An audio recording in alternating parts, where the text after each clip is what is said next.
Hola, bienvenidos a una nueva videoclase. Es un placer estar nuevamente con ustedes. En esta ocasión vamos a hablar sobre la diferencia entre peligros y riesgo. Esto frente al sistema de seguridad y salud en el trabajo. Iniciaremos con una pregunta. Si hoy te preguntaran ¿qué se interviene? ¿El peligro o el riesgo? ¿Qué me dirías?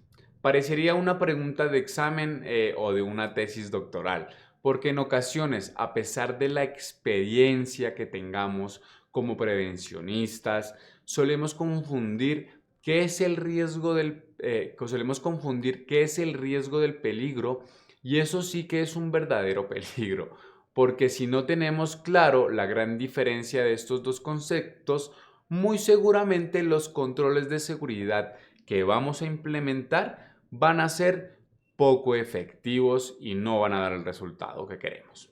Así que empecemos con ejemplos, porque quiero a partir de este momento que no te pase que tengas que detenerte a pensar qué es peligro y qué es riesgo. Vamos a hacer entonces tres ejemplos para que nos quede a todos supremamente más fácil entender la diferencia entre estos dos conceptos. Peligro es un piso mojado que provoca riesgo de caída peligrosa. Máquina defectuosa que genera un riesgo de amputación en la mano del trabajador. El peligro, tirarse a una piscina. Riesgo de ahogarse. Si no sabe nadar, ¿cuál es la diferencia? El peligro habla básicamente de las condiciones, comportamientos, elementos, contexto que puedan generar un daño en el trabajador o en la propiedad de la organización, mientras que el riesgo es la combinación de qué tan probable es que ese peligro se manifieste y qué tan severo es el daño que pueda generar en el trabajador. Bien, entonces, vamos a lo siguiente como prevencionistas de éxito. ¿Cuál debería ser nuestro enfoque? ¿En qué deberíamos destinar los recursos del sistema? Bien, a intervenir el peligro o a intervenir el riesgo. Naturalmente, el peligro, porque el peligro es la fuente donde pudiésemos disminuir, eliminar casi todas las consecuencias, todas las probabilidades de lo que pudiese pasar si se llega a manifestar ese riesgo. Sin embargo, aunque nosotros quisiéramos, hay cargos, hay situaciones del ambiente, hay condiciones de trabajo en las cuales intervenir directamente en la fuente, es decir, en el peligro. Es casi imposible. Bien, te voy a dar un ejemplo. Imagínate que tú eres el prevencionista que lidera, que es responsable de ese sistema de seguridad y salud en el trabajo en una mina de socavón. ¿Cómo vas a eliminar el peligro de estar, ejemplo, a 30 metros bajo tierra? Es muy complicado eliminar el riesgo de que todo eso colapse y se venga encima. Entonces, por eso en muchas ocasiones lo que nos queda no es intervenir el peligro, aunque sería lo ideal, sino intervenir el riesgo. Bien, existe, según la ISO 45001, 5 modos para poder intervenir ese peligro o para establecer controles de seguridad, a lo cual se ha denominado jerarquía de controles. Y efectivamente, como tiene la palabra jerarquía, significa que hay controles de seguridad que son mucho mejor, mucho más prioritarios, mucho más efectivos que otros. Entonces, ¿dónde vamos? Es donde vamos a empezar a desarrollarnos. Cuando quisieras intervenir el peligro, es decir, la fuente, podrías estar haciendo jerarquía de controles como la eliminación. Tengo una máquina defectuosa, la mando a reparar. Tengo un vehículo que es el que utiliza el conductor de mi empresa que está malo de frenos, como por ejemplo le cambio los frenos y organizo el vehículo. Eso es eliminación. No se puede eliminar. Entonces pasamos a la segunda jerarquía de controles y es la que nos habla de sustitución. Como por ejemplo en el proceso productivo.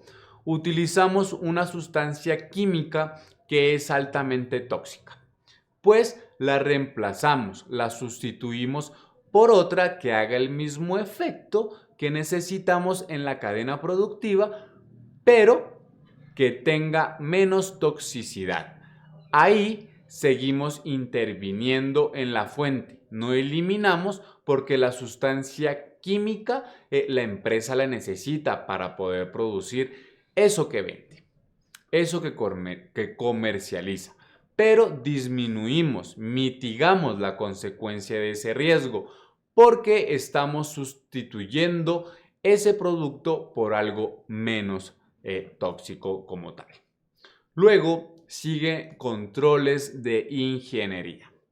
Entendemos por controles de ingeniería cualquier intervención que tú ejecutes en esa fuente. No para eliminarla, porque no se puede, pero sí para aislar al trabajador de dicha fuente. Imagínate, por ejemplo, que tienes una máquina extremadamente ruidosa. Entonces, tú decides meterla en un cuarto de aislamiento por allá lejos. Eso es un control de ingeniería. Eliminaste el peligro no porque la máquina sigue estando en el contexto laboral, pero a partir de ese control administrativo que utilizaste, pudiste aislar, separar, dividir la presencia del trabajador del elemento que generaba ese peligro como tal. Otro ejemplo podría ser que tienes un cuarto que genera mucho calor, entonces ubicas una lámpara como una división para que ese calor se aleje del cuerpo físico del trabajador. Entonces, también estás haciendo allí un control de ingeniería. Esos tres controles de los que acabamos de hablar serían los ideales naturalmente, pero ya decimos, no siempre se puede dar aplicabilidad a esos controles. Entonces pasamos a los siguientes tipos de control que la verdad no son tan efectivos. Ya la ciencia ha planteado que como son controles que dependen del comportamiento del libre albedrío y decisión del trabajador, de nosotros, pues los humanos, en muchas ocasiones es poco probable que ese trabajador los asuma y por lo tanto pierden su efectividad. En ese grupo tenemos entonces a los controles de seguridad que se aplican para disminuir el riesgo. Ojo, disminuir el riesgo, no el peligro. Y entre ellos tenemos los controles administrativos. Esos controles administrativos se refieren, por ejemplo, a crear un protocolo de trabajo seguro, implementar una inspección de seguridad para estar verificando el comportamiento del trabajador. Podría ser realizar mantenimiento frecuente o periódico para evitar en el futuro alguna situación. Señalizar un área en específico para advertir de la situación de peligro a los trabajadores que se desplazan por el lugar. Establecer unos descansos en la jornada de trabajo para que ese trabajador no siempre esté expuesto a la tarea.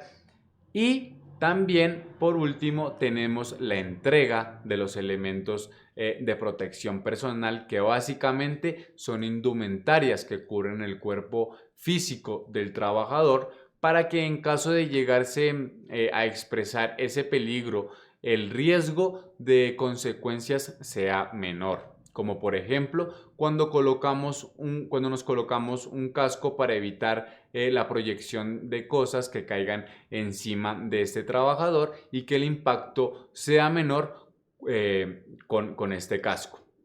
Cuando le ponemos unos guantes, unas botas de seguridad, unas gafas, unos tapones auditivos, básicamente lo que estamos haciendo allí es reducir el impacto del daño o de la consecuencia.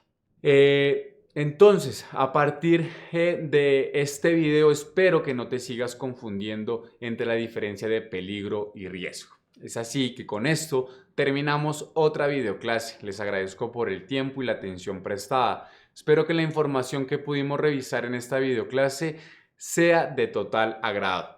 Los espero en una nueva videoclase. Muchas gracias.